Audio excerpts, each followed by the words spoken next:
چیز گم ہو جائے تو اس کو تلاش کرنے کا کیا طریقہ ہے، کیا عمل کیا جائے کہ جس سے وہ چیز مل جائے یا اس چیز کے ملنے کے اندر آسانی آ جائے۔ تو پیارے دوستو، بہت ہی مجرب اور خاص عمل ہے، یہی آج میں آپ کو بتاؤں گا کہ معاملات زندگی کے اندر رہتے ہوئے بعض دفعہ ایسا موقع آ جاتا ہے کہ کبھی انسان کے پیسے گم ہو جاتے ہیں، کبھی انسان کی کوئی قیمتی چیز سونا وغیرہ یا کوئی اور چیز گم ہو جاتی ہے۔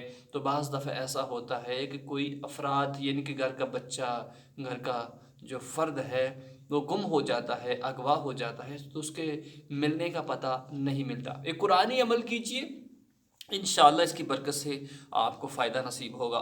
جو بھی چیز آپ کی گم ہوئی وہ انشاءاللہ اللہ کے کرم سے اس عمل کی برکت سے آپ کو مل جائے گی۔ پیارے آقا صلی اللہ علیہ وآلہ وسلم نے ارشاد فرمایا کہ اگر کوئی چیز گم ہو جائے تو یہ عمل کرو، اس عمل کی برکت سے آپ کی یعنی کہ گم شدہ چیز جو ہے آپ کو مل جائے گی۔ پیارے دوستو، آئیے اس جانب چلتے ہیں۔ اس سے پہلے اگر آپ ہمارے چینل پر نئے ہیں تو چینل کو سبسکرائب کر لیجئے اور ویڈیو کو لائک ضرور کر دیں۔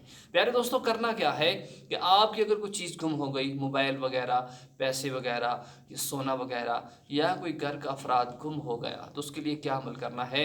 سورہ یاسین کی کثرت کے ساتھ تلاوت کرنی ہے۔ اگر کوئی یعنی کہ گھر کا افراد گم ہو گیا تو 40 دن تک ہر روز 40 بار سورہ یاسین کی تلاوت کیجیے، لگاتار اپنے گھر کے اندر تلاوت کروائیے۔ انشاءاللہ گم شدہ افراد جہاں بھی ہوگا اس کی رہائی کے لیے آسانی پیدا ہوگی اور جلد از جلد وہ آپ کے گھر میں واپس آ جائے گا۔ اگر کوئی سونا وغیرہ گم ہو گیا تو پھر بھی آپ کثرت کے ساتھ سورہ یاسین کی تلاوت کریں، انشاءاللہ اس عمل کی برکت سے آپ کی جو گم شدہ چیز ہے آپ کو مل جائے گی۔ جہاں بھی ہوگی آپ کو اللہ رب العزت کی طرف سے اشارہ ہو جائے گا، وہ آپ اس چیز کو حاصل کر لیں گے آسانی کے ساتھ۔ پیارے دوستو، ضرور ویڈیو کو لائک کیجیے گا اور اپنے احباب تک اس کو شیئر کیجیے گا۔ اگر کسی مسائل کے بارے میں جاننا چاہتے ہیں تو ضرور ہمیں کمنٹ کیجیے گا۔ اللہ آپ سب کو خوش رکھے۔